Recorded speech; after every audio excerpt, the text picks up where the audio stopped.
Yeah, good morning. My name is Kevin Fox. I teach advanced placement government at Arcadia High School out in the San Gabriel Valley. I'm a colleague of Bill Citrin's. He and I started, I think, just about the same time, teaching about 20 years ago or so. And in addition to teaching advanced placement government, I also am a Common Core coach.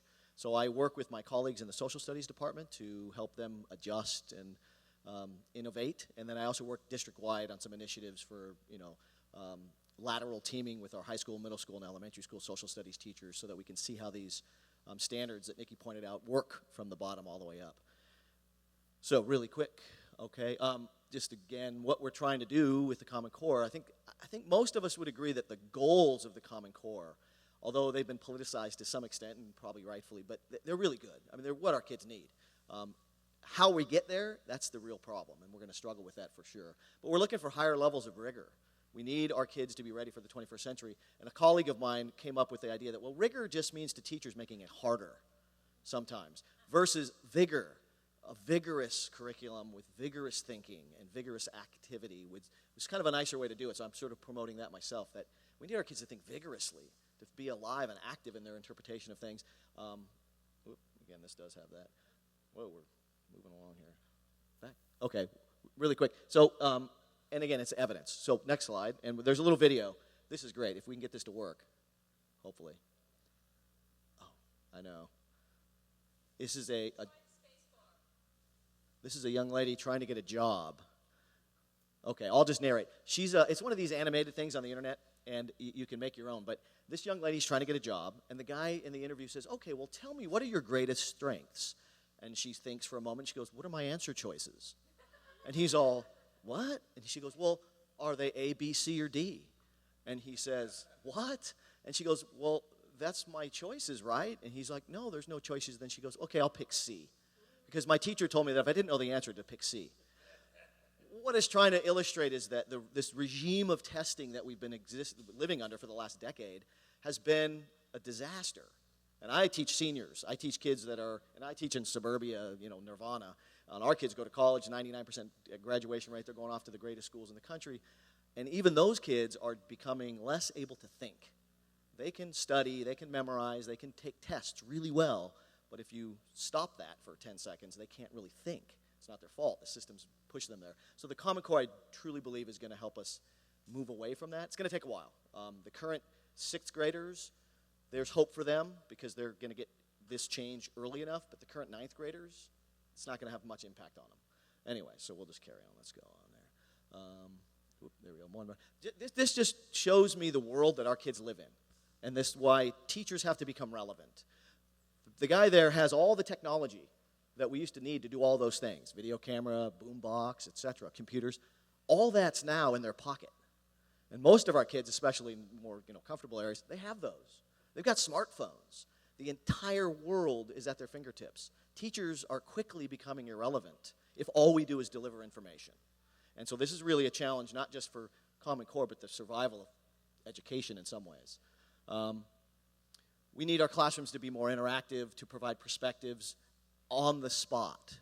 Kids aren't patient anymore. They need to know things immediately. It's got to be real life, and we've got to assess validity. That kids have to learn how to. If that little iPhone in their pocket has the world, they got to figure out what's bunk and what's real and what's valid. So those are the challenges that we're facing. Again, it's going the wrong way. Am I pushing the wrong side?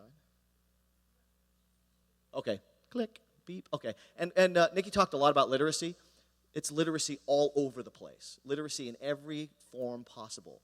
So there may not be any specific standards in social sciences or sciences, but there is a literacy standard for everything. And that's what we're focusing on in the non-ELA and math classes, is getting kids to understand that there's a literacy in every aspect of their life. In physical movement, in technology, in art. All of those things are parts of our literacy, and we have to examine those. Click, beep, like the old slideshows we used to do. So what teachers are having to do, they're going to have to change what they do. We've got to develop lessons. We've got to adjust our content. The content standards have stayed the same in California, which is interesting. The Common Core standards tend to be more skills-oriented of an orientation, and the content standards are still there. So U.S. history, we still teach the wars, and certain content still gets there. We're freer to work on the details. The big pictures there, we get to work out how that we get to them. We get to use the delete button. And this is one of the biggest challenges for our English teachers. English teacher has their 7 novels they like to study. Well, maybe there's not time for 7.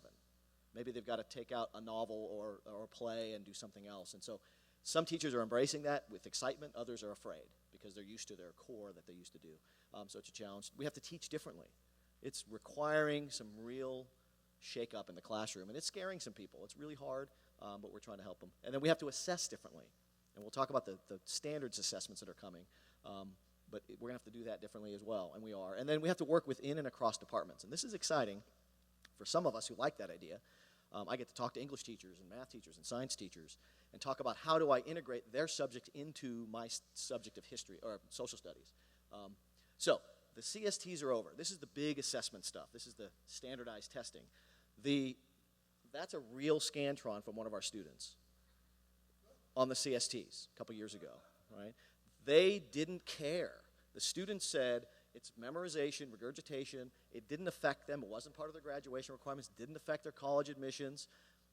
Didn't make any difference. It mattered to us for our status in society. We could be a top-tier school and all that based upon this kind of testing, but that's gone. The new system is called Smarter Balance. There's 2 schemes of testing. This is the one that California is part of, Smarter Balance Assessment. It's going to be much more text-driven. It's on computers. It's computer-based. Just as of Friday, I heard several states have dropped out of this consortium. They don't have the technological capacity to test their students.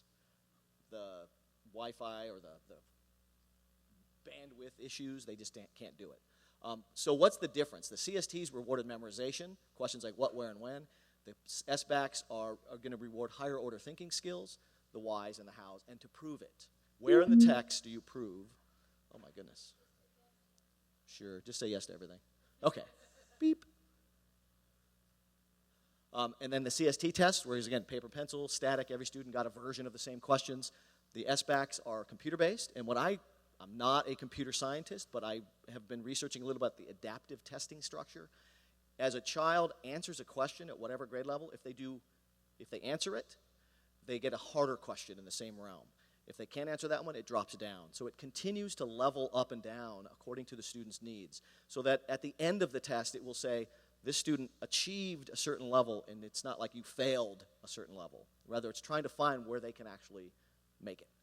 It's really interesting, and that data is going to be fascinating.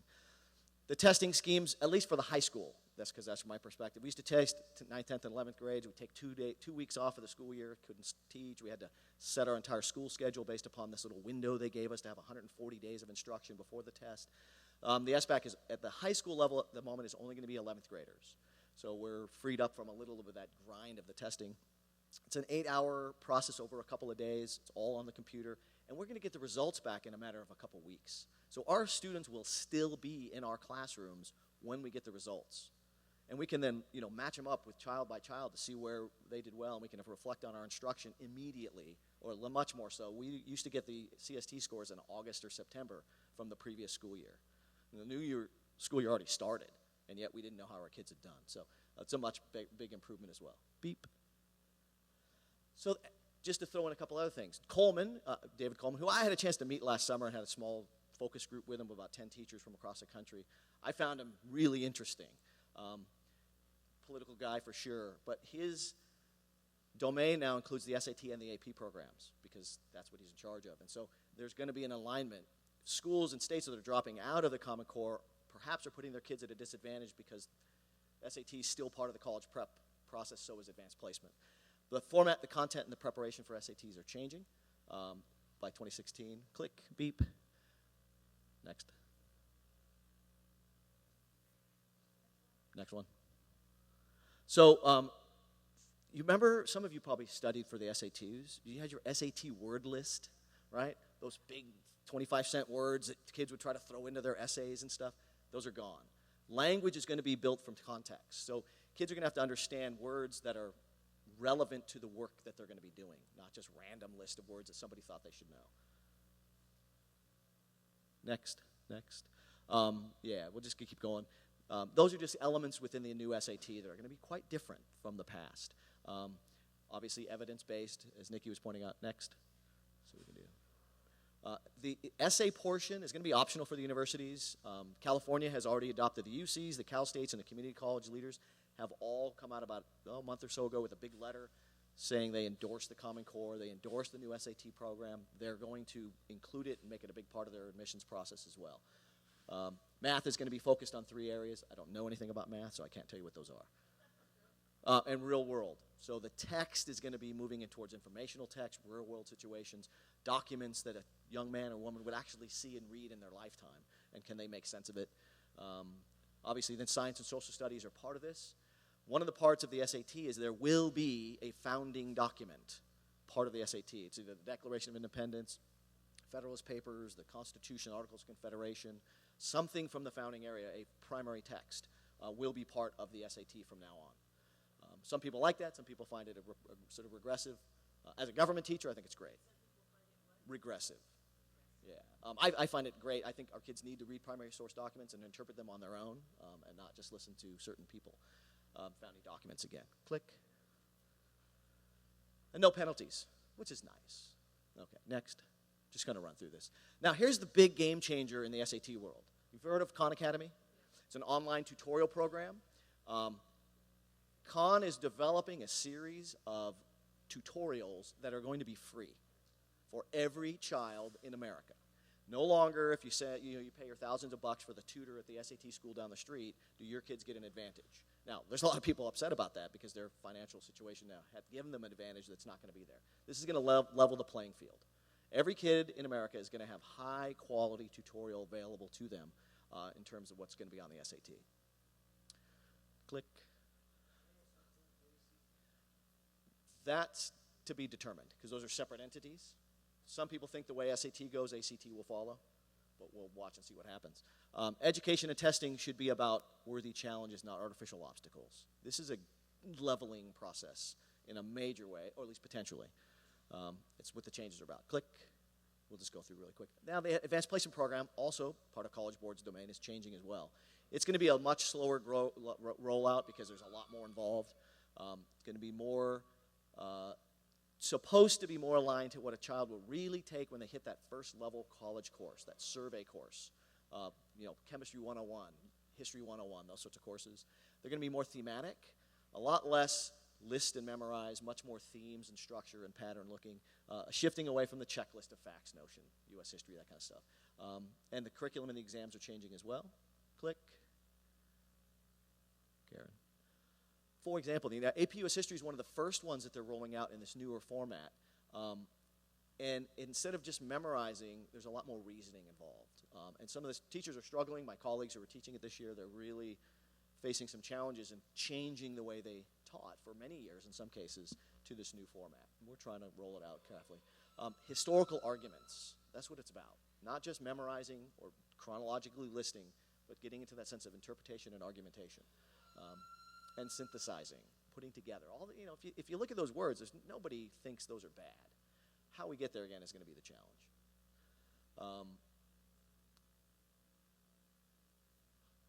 College and career readiness, who's driving this? There's politics involved, I'm sure, but this part of it's coming from the universities. The professors are saying, kids get credit for this particular class, and they come in, they take the next level. They might know some facts from the first class, but they're not able to do the reasoning associated with the next level. Okay, next. Implementation, it's all about local control, which is good and bad. We're free to do what we want, but then we're also free to have to do what we want. It's been quite a struggle. There is no set curriculum, despite what a lot of the publishers, and Maureen was right, Pearson is this huge conglomerate, and they rushed out a whole bunch of books, all kinds of materials, slapped the cover, a little sticker on the cover, Common Core aligned. A bunch of education professors at Stanford did a study. I'm sorry I don't have the link for you, but I can get it to you later. And they analyzed the top 20 curricular books and such in a bunch of areas, and they found virtually no difference at all. A different table of contents, maybe a little supplemental chapter in the back, fundamentally exactly the same stuff. Just a sticker on the front said, hey, there you go, buy these for millions of dollars. Some schools are doing that, some schools are not. Our particular district chose not to do that. That's why I'm a Common Core coach. We've looked from within to try to rebuild our curriculum. Next. It's not been easy for sure. There's been a lot of learning in the process. A lot of teachers are struggling. Part of it is we have been, products of a certain educational system that's now changing. And so we have to learn how to rethink and how to reteach. And so it's been a little bit of a shock. It's ongoing right now, yeah. It started last year. This year is a really concerted effort to actually make sure it's happening in the classroom. The testing, the SBAC testing, will occur this year. It will not be released. It's a baseline establishment test. So whatever results they get are going to be used for the test regime themselves. We're not going to get any results. Then next year will be our original baseline. So it's still a little ways out for having sort of any impact. And this just to show there's people thinking about this stuff. This is the scheme that Arcadia is using just to show that this has been thought about for a while. There's a long-term, progressive, structured rollout. We're trying to do it in a way that's beneficial to kids. We'll see how it goes, and we're going to continue to adjust. I'm lucky. I work, it's suburbia. It's a great school. Like I said, this may be a lot harder in schools with a whole lot more diversity of students and economic needs, et cetera, and parental ability to support. That's another thing. I know some schools are doing parental education outreach and trying to help parents. And I want to reinforce the idea of check Engage New York as a website, if you have kids especially.